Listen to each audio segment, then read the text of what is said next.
Jonathan's shuttle touched down gently on the dusty surface of Solara. As the hatch opened, the warm alien air rushed in, carrying with it the faint scent of ozone and something sweet he couldn't quite place. He stepped out onto the tarmac, squinting against the bright twin suns that dominated the sky. "Dr. Jonathan Reeve?"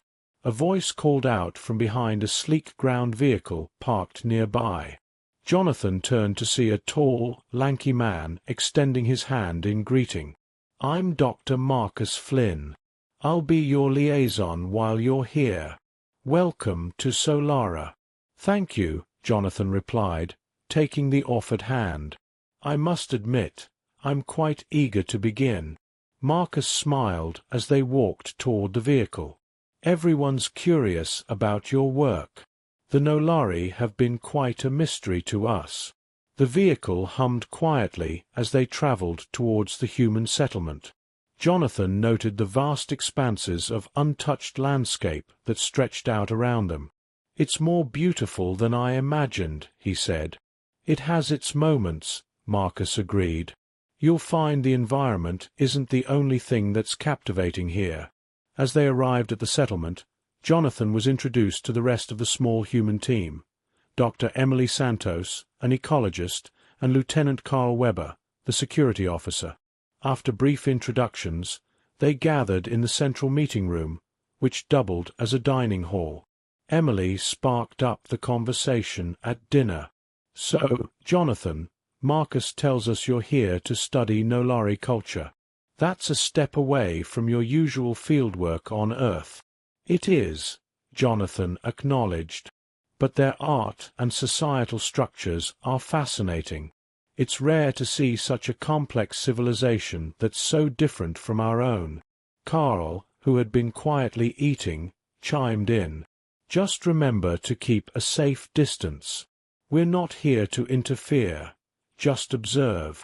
"I understand the protocols, Carl," Jonathan said, sensing the tension in Carl's voice. "But surely, building a bridge between our cultures would benefit everyone." "The rules are there for a reason," Carl replied sternly. "Safety, for one."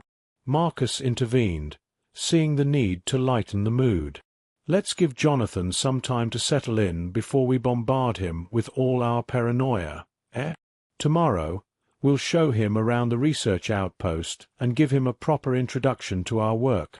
"Sounds good," Jonathan said, appreciative of Marcus's attempt to steer the conversation. "I'm particularly interested in seeing the Nolari's art installations. I've read they integrate natural elements in ways we haven't even considered." "Yes, their integration of art and environment is quite something," Emily added, her interest piqued. "I think you'll find the biological luminescence in their work particularly striking." The meal continued with lighter talk of logistics and schedules.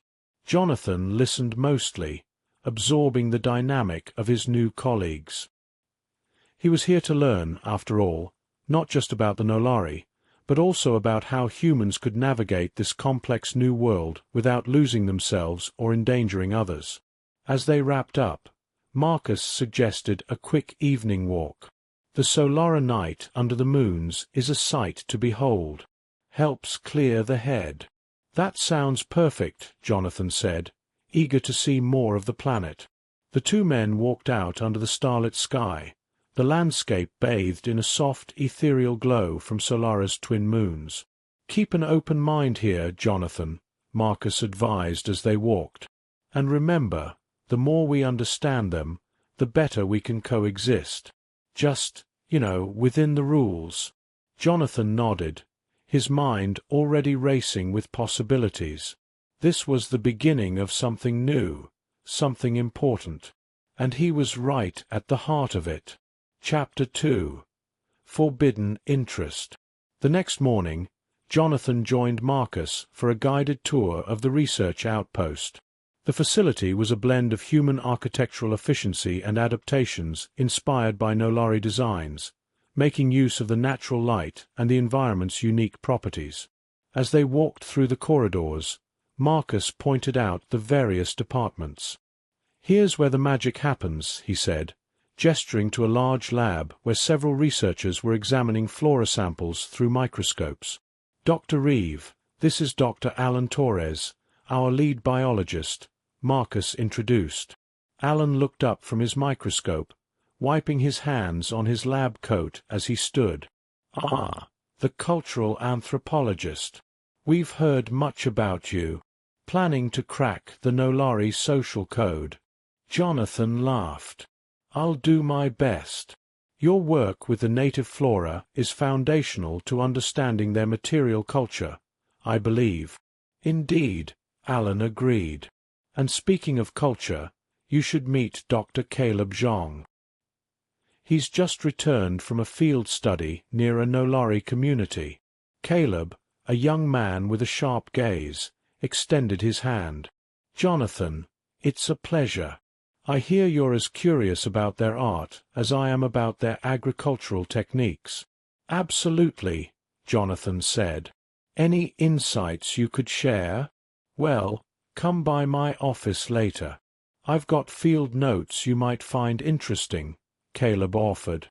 As they continued the tour, Jonathan's thoughts lingered on the potential insights from Caleb's notes. The morning passed with more introductions and briefings, and soon it was lunchtime. In the dining hall, Jonathan found himself seated with Marcus, Alan, and Caleb. The conversation quickly steered toward the challenges of working so close to an alien culture, maintaining protocol while being so curious.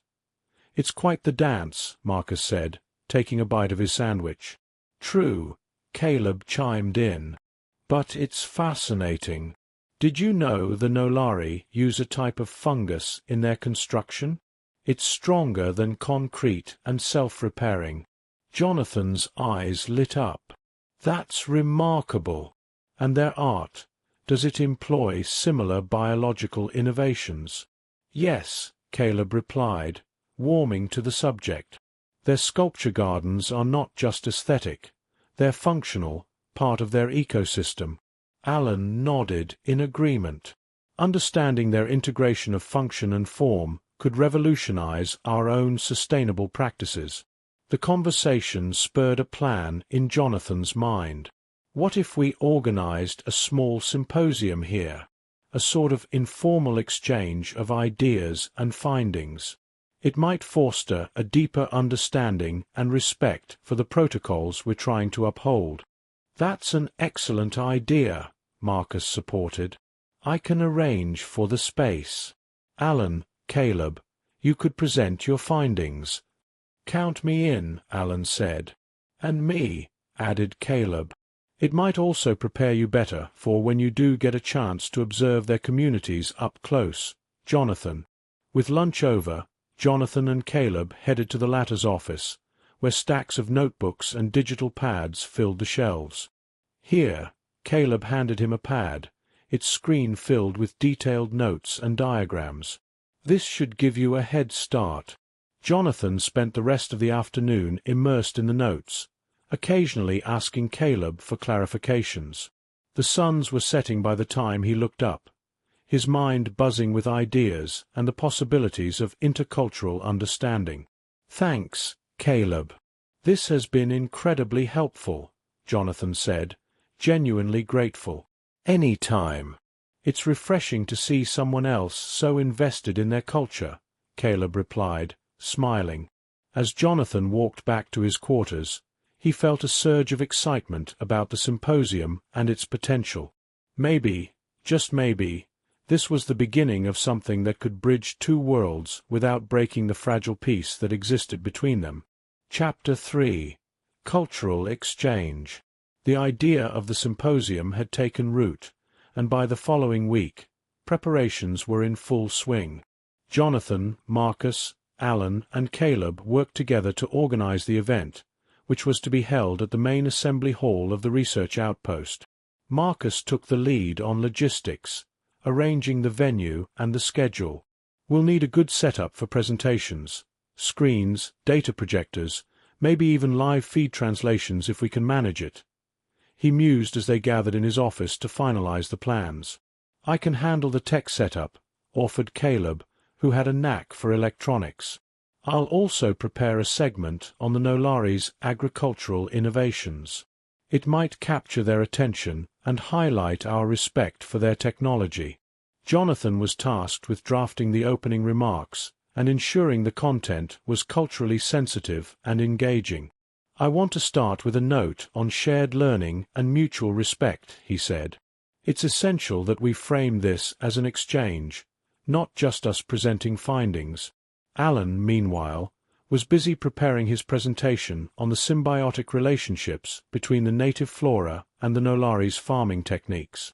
It's fascinating how their practices could teach us a lot about sustainable living on Earth, he noted. As the symposium day approached, the men found themselves collaborating closely, their excitement palpable. They met daily, discussing their sections and how best to integrate their findings into a cohesive narrative. On the morning of the event, the assembly hall buzzed with activity.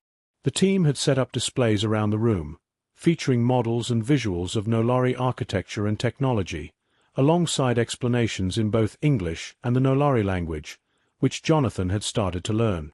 As the Nolari guests began to arrive, Jonathan felt a flutter of nerves.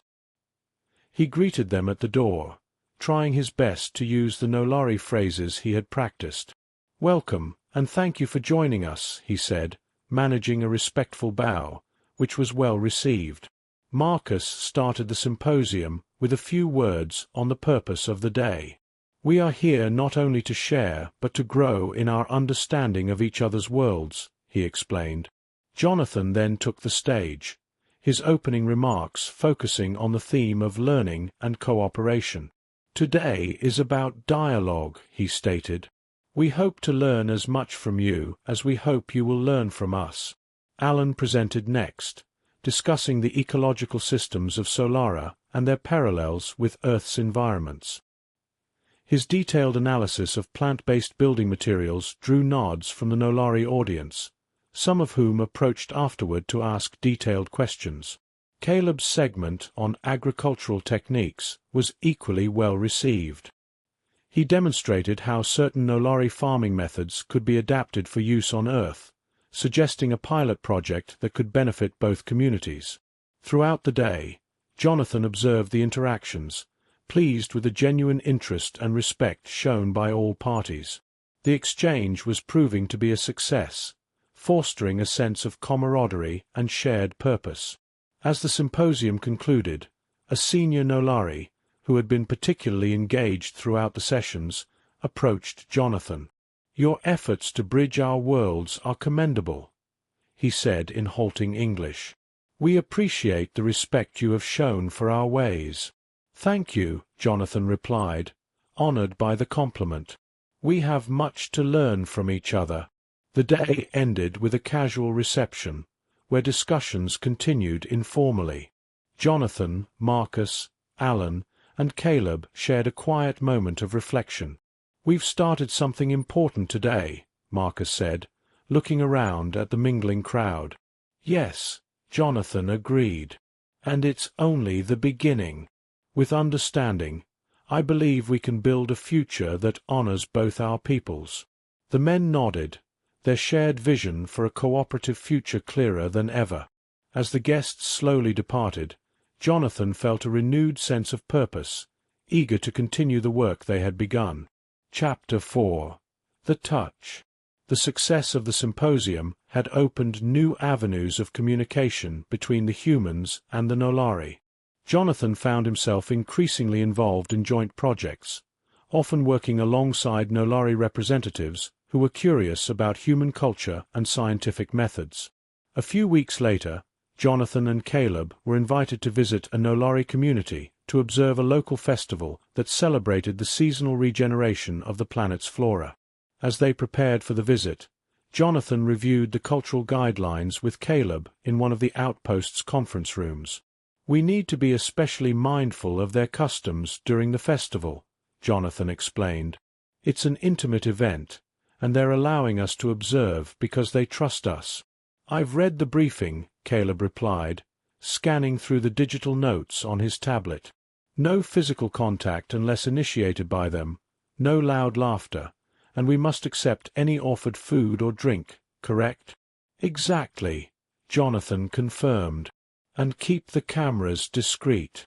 We're observers, not intruders. When they arrived at the Nolari community, they were greeted by Cyril, a Nolari whom Jonathan had met at the symposium. Cyril guided them through the village, which was adorned with vibrant, bioluminescent decorations that illuminated the pathways and structures. The festival tonight is about harmony and renewal, Cyril explained, his voice soft yet clear. It is a time when we reflect on the cycles of life and our place within them. As the evening progressed, Jonathan and Caleb were treated to a spectacle of lights, music, and dance. They watched, fascinated, as the Nolari moved gracefully in sync with each other, their movements telling stories of growth and renewal. During a quieter moment, Cyril led them to a small garden where a special ceremony was about to take place. The garden was filled with plants that emitted a soft, pulsing glow. These plants are very sensitive. They react to touch, Cyril mentioned, gesturing for them to come closer. Caleb, eager to observe, leaned in too quickly, brushing against a low-hanging branch. To everyone's surprise, the plant's glow intensified dramatically. Cyril laughed, a warm, inviting sound. It seems you have a strong connection with our flora, Caleb. Embarrassed but curious, Caleb apologized and stepped back. However, Cyril encouraged him to try again, this time more deliberately. Caleb reached out slowly, touching the plant with a gentle hand. The glow steadied, bathing the small garden in a tranquil light. Jonathan watched the interaction with a smile, his heart light. "There's magic here," he said to Cyril. "It's not magic," Cyril corrected gently, "but perhaps it seems so to those not of this world. It's simply life, responding as it does." The ceremony continued, and Jonathan felt a profound sense of peace. As the evening drew to a close, Cyril approached Jonathan with a small, glowing seedling in a pot. "A gift for your new beginning here." Jonathan accepted the seedling with both hands, careful not to touch Cyril directly, though their fingers brushed slightly, a fleeting, accidental contact that felt charged with meaning. "Thank you, Cyril," Jonathan said, his voice sincere. "This means a great deal." As they returned to the outpost, Caleb couldn't help but tease Jonathan a little. "Looks like you made quite the impression, both with the flora and with our host." Jonathan chuckled, the warmth of the evening still with him. Today was enlightening. It's interactions like these that truly show us the potential of our work here. Caleb nodded in agreement. Here's to many more enlightening days. The drive back was quiet, each man lost in thought, reflecting on the festival and its deeper significance. Jonathan cradled the seedling on his lap, thinking about the gentle touch that had passed between him and Cyril, a momentary connection that somehow felt like a promise of deeper bonds to come. Chapter 5. We never got over it. The following weeks saw Jonathan and Caleb deeply engrossed in their collaborative efforts with the Nolari. The small seedling Cyril had given Jonathan thrived under his careful tending, a constant reminder of the burgeoning relationship between the two cultures. One evening, as they worked late in the lab, analyzing the growth patterns of the seedling under different light conditions, Marcus dropped by with a couple of coffees in hand. "Working hard or hardly working?" he joked as he entered. Jonathan smiled, accepting the coffee gratefully. "A bit of both, I'd say. This seedling Cyril gave me. It's responding to our simulated solar cycles in ways I didn't anticipate." "Interesting," Marcus said, peering over Jonathan's shoulder at the data on the screen. "Seems like your little project might yield more than just scientific results." Caleb, looking up from his own workstation, added, "It's not just the plant. The whole experience has been unexpectedly rewarding. The Nolari's approach to ecology could revolutionize our environmental strategies on Earth." As they sipped their coffee, the conversation shifted to the broader implications of their work. It's about more than just environmental tech, Jonathan mused. It's about understanding an entirely different way of life.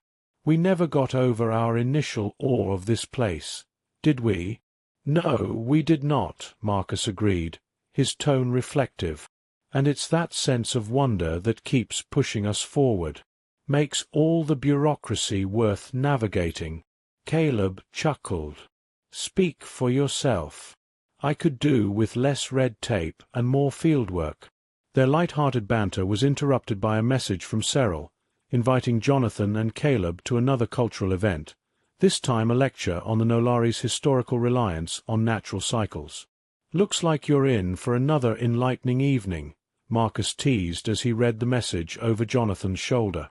Later that week, Jonathan and Caleb attended the lecture, which was held at a community center that doubled as a museum of Nolari history. The walls were adorned with intricate tapestries that told stories of the Nolari's past, their struggles and their triumphs.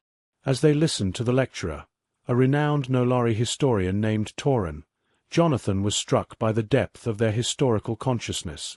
Tauren spoke of epochs marked by natural disasters and how each had shaped the Nolari society, making them more attuned to their environment.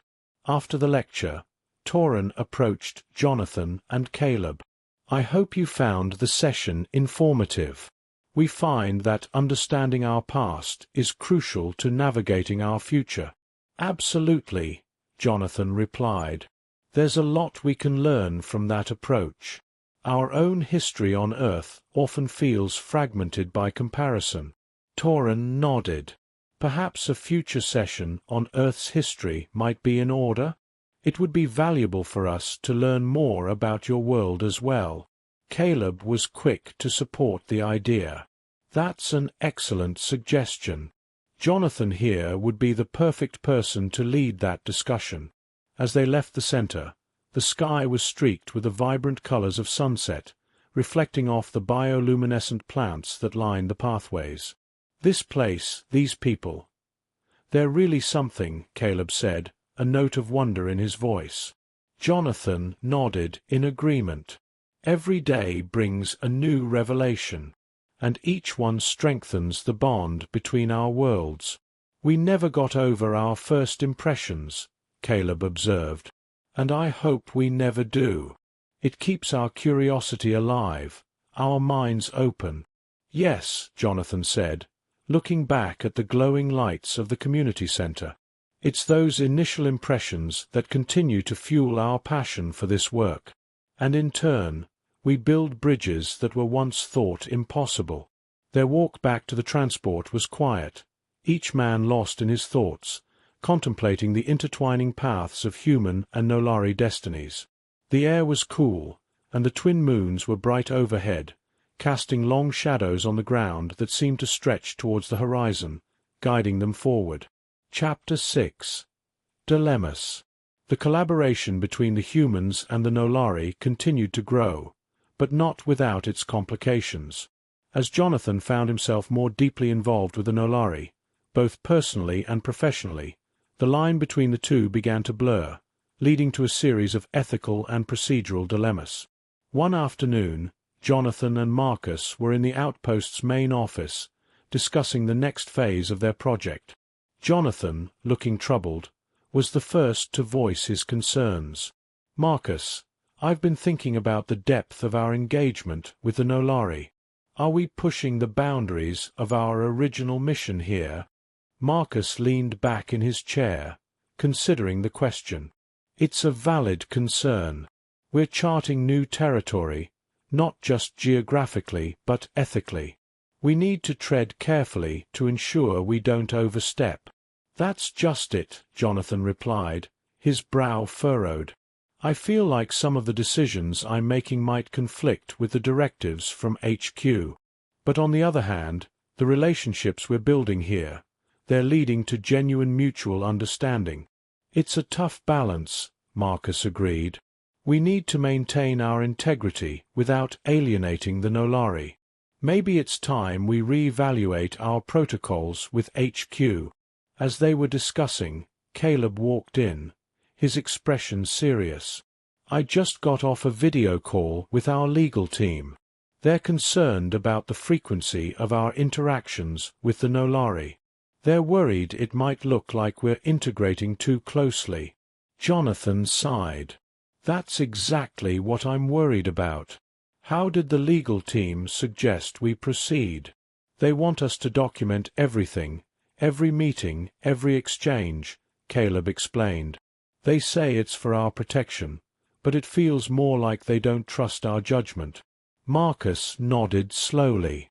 "Documentation is reasonable, but we must ensure it doesn't hinder our work or the trust we've built. Perhaps we should propose regular updates to HQ instead, to keep them informed and involved. Maybe we could also set up a committee," Jonathan suggested, "one that includes both human and Nolari members. It could oversee our interactions and ensure they stay within ethical bounds." "That's an excellent idea," Marcus responded. "It would show that we're serious about maintaining transparency and respecting both our and the Nolari's interests." Deciding to put their plan into action, the three men spent the next few hours drafting a proposal for the committee, outlining its purposes and the benefits it could offer to both communities. A few days later, Jonathan found himself in a meeting with Cyril, explaining the new Oversight Committee.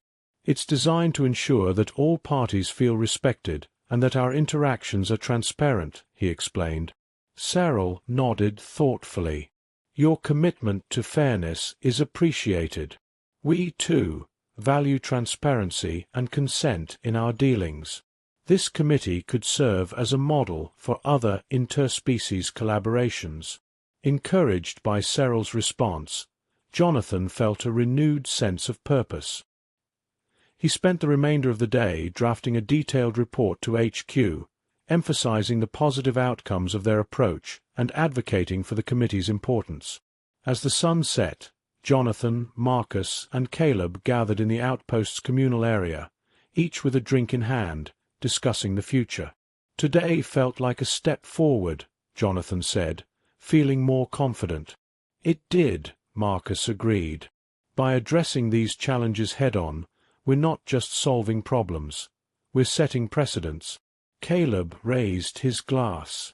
"To setting precedents that respect and honor all parties involved." The men clinked glasses, their resolve clear. As night fell on Solara, the challenges they faced seemed less daunting, knowing they faced them together, committed to their mission and to each other. Chapter 7. The Choice. The establishment of the Oversight Committee had significantly eased the tension between the humans and the Nolari, but it hadn't eliminated all the challenges. As the projects expanded, so did the scrutiny from both the human headquarters and the Nolari elders, putting Jonathan in an increasingly precarious position. One morning, Jonathan was summoned to a video conference with the head of the human expedition, Dr. Helen Reynolds. Marcus and Caleb joined him in the outpost's communications room, a sense of unease hanging in the air. "Jonathan, we've been reviewing your reports," Dr. Reynolds began, her tone serious. "While we appreciate your enthusiasm, there are concerns about the depth of your personal involvement with the Nolari. It seems you may be losing objectivity." Jonathan exchanged a glance with Marcus before responding. "I understand the concerns, Dr. Reynolds. However, I believe that our personal connections have been crucial to our progress. They've not only facilitated our projects, but have also built a bridge of trust that's invaluable." Dr. Reynolds sighed. "Trust is one thing, Jonathan, but we can't afford to become entangled in their political or social structures. We need you to take a step back." Marcus interjected, "With all due respect, Dr. Reynolds, our entanglement, as you call it, has provided us with insights we wouldn't have gained otherwise. Jonathan's relationships have opened doors for us." Caleb nodded in agreement. "It's a delicate balance, but I believe Jonathan has managed it well. The Oversight Committee has also helped ensure that all interactions are transparent and within protocol." Dr. Reynolds looked unconvinced. I'll need to discuss this further with the board. For now, Jonathan, please proceed with caution. We can't afford any missteps." After the call, the atmosphere in the room was tense. Jonathan felt frustrated and constrained. "I feel like I'm being asked to choose between my integrity as a researcher and the directives from HQ. It's a tough spot," Marcus acknowledged, clapping a hand on Jonathan's shoulder. "But remember, we're in this together.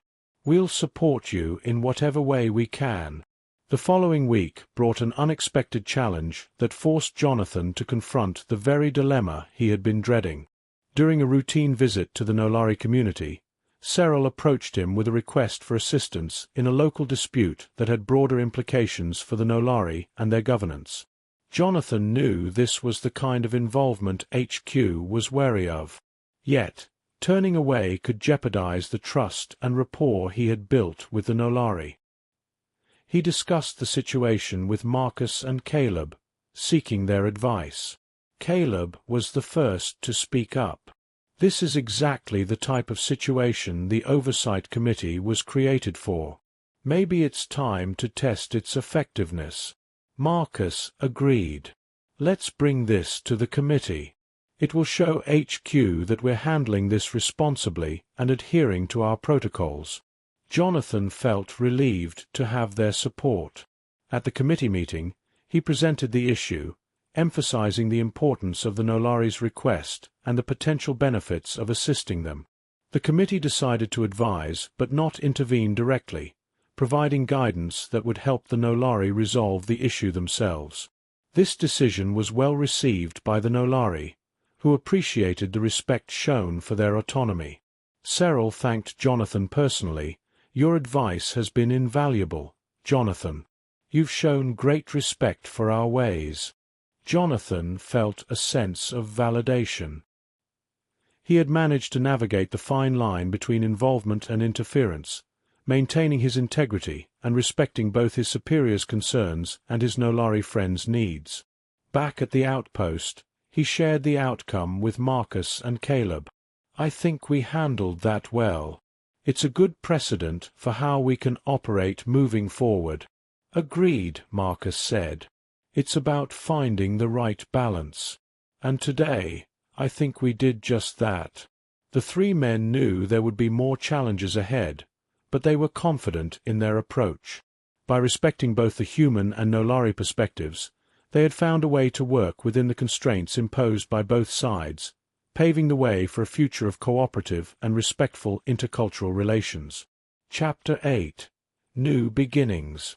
As the months progressed, the Oversight Committee became a cornerstone of the Human-Nolari partnership. Jonathan, Marcus, and Caleb saw their project not just survive but thrive under the new protocols. Their careful navigation of cultural integration had created a model for future interspecies collaborations. In the cool, early morning hours on Solara, Jonathan walked with Marcus towards the research facility, discussing plans for a new joint initiative. "It's amazing to see how far we've come," Jonathan remarked, gazing at the horizon where the light of Solara's twin suns began to crest. "It is," Marcus agreed. "From tentative steps to firm strides. Today's the launch of the Joint Environmental Stewardship Program, right?" "Exactly," Jonathan replied. "And I think it'll set the tone for our future efforts. This program could be a template for other human colonies dealing with indigenous species." At the facility, they met Caleb, who was checking the last of his presentation materials. "All set for the big day?" Jonathan asked. "Just about," Caleb responded, flashing a smile. "I've got the data from our latest agricultural trials. The results should make a strong case for expanding our collaboration." The trio walked together into the main hall, which was abuzz with activity. Nolari and human delegates mingled, exchanging greetings in a mix of English and the Nolari language, a testament to the mutual efforts at language learning. As the program began, Jonathan took the stage to deliver the opening remarks. "Today marks not just the continuation of our work, but an evolution," he began. This stewardship program symbolizes our shared commitment to this planet and each other. The presentations that followed highlighted the successes and challenges of the past months. Caleb's agricultural data showed significant improvements in crop yields through the integration of Nolari techniques, which used the planet's natural biomes to enhance growth. After the formal presentations, a Nolari elder, Lanark, spoke, his voice resonating with warm undertones. "We have learned much from each other. Your respect for our ways and your willingness to share your own have enriched us all." The event concluded with a ceremonial planting of a garden that would serve both as a research area and a symbol of Nolari human cooperation. Jonathan, Marcus, Caleb, and several Nolari leaders each took turns planting native flora, their hands covered in Solara's rich soil. As the crowd began to disperse, Marcus looked at his colleagues. "What do you think? Are we on the right path?" "We are," Jonathan affirmed. "It's a careful balance, but today felt like a validation of our efforts." Caleb nodded in agreement. "It's about progress, learning from each other, and growing together. What we're doing here, it's groundbreaking." Later, as the sun set, casting a golden glow over the newly planted garden, the trio sat on a nearby bench, reflecting on the journey. "We've come a long way," Marcus said thoughtfully, "and there's still much to do. But I think we're building something lasting here." Jonathan smiled, looking at the thriving seedling that Cyril had given him months ago, now a small but sturdy tree. "We've laid the groundwork for something bigger than any of us. This project, this planet, these people, they've changed us." Caleb raised an eyebrow playfully. "For better, I hope." "Definitely for the better," Jonathan laughed. "We never got over our first impressions of Solara, and I'm glad. They've driven us to keep pushing, to keep trying new things." As they rose to head back, the stars beginning to twinkle in the clear night sky, they knew that their work had only just begun. But with each step, they were forging a future that honored both human ingenuity and Nolari traditions, a future full of promise and potential.